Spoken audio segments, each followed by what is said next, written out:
sanduíche. Em nosso circuito elementar, além do gerador de tensão e da resistência, podemos inserir outros elementos, como bobina e capacitor. Sem bagunça, por favor. Isso aqui é um curso de alta eletricidade.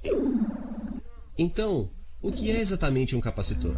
Suponha que você tenha duas finas folhas de metal, que você coloque uma em frente à outra e que você ligue dessa forma sobre sua fonte de tensão.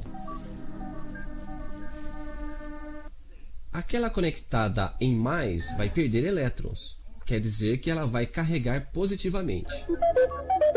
A outra, ao contrário, vai recuperar elétrons, ela vai se carregar negativamente. Isso para ao final de um certo tempo, e dizemos que o capacitor está carregado. Os elétrons, de um lado, adorariam passar para o outro lado, mas não há condutor. Eles não podem passar. Mesmo assim, para dissuadi-los totalmente, eu coloco entre eles um isolante muito melhor que o ar, e que em termos técnicos chamamos de dielétrico. Um capacitor é, portanto, um sanduíche de dielétrico, entre duas fatias metálicas, frequentemente em rolo, para que ocupe menos espaço. No cotidiano, ele se parece com isso.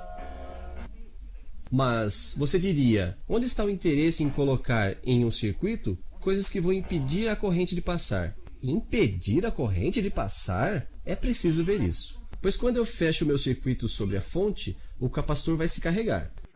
De um lado, há elétrons que chegam. Do outro, uma quantidade igual de elétrons que partem.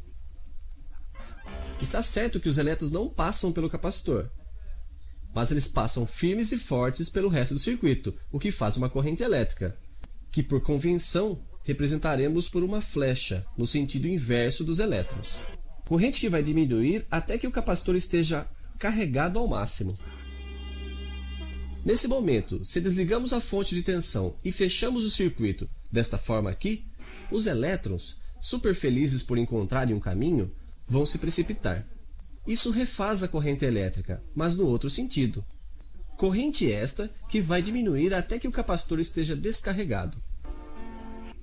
E poderemos recomeçar.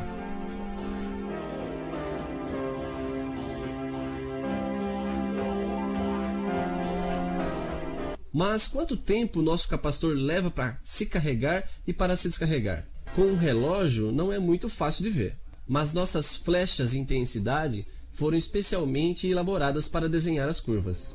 Assim, no momento da carga, ela desenhará isso aqui. No momento da descarga, a corrente vai do outro sentido e ela desenhará isso aqui.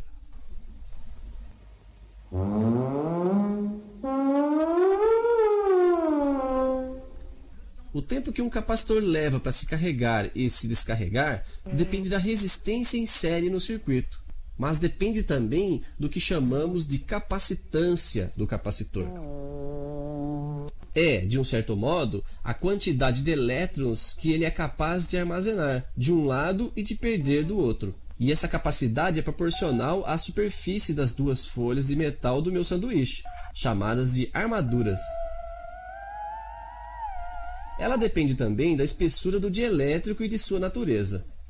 Essa capacidade do capacitor se exprime em Faraday, ou microfarad, que vem do nome Michel Faraday, o charmoso rapaz que a domou. Vimos como variar a corrente. Vejamos agora como variar a tensão nos terminais do capacitor. Quando o circuito está aberto e o capacitor descarregado, a tensão é nula, evidentemente.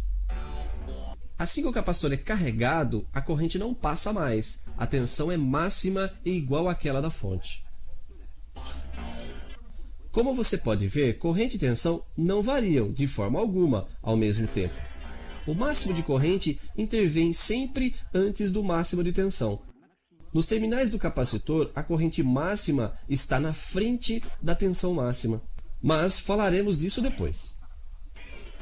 Assim, podemos dizer que o capacitor, assim como sua companheira bobina, um pouco de seriedade, por favor.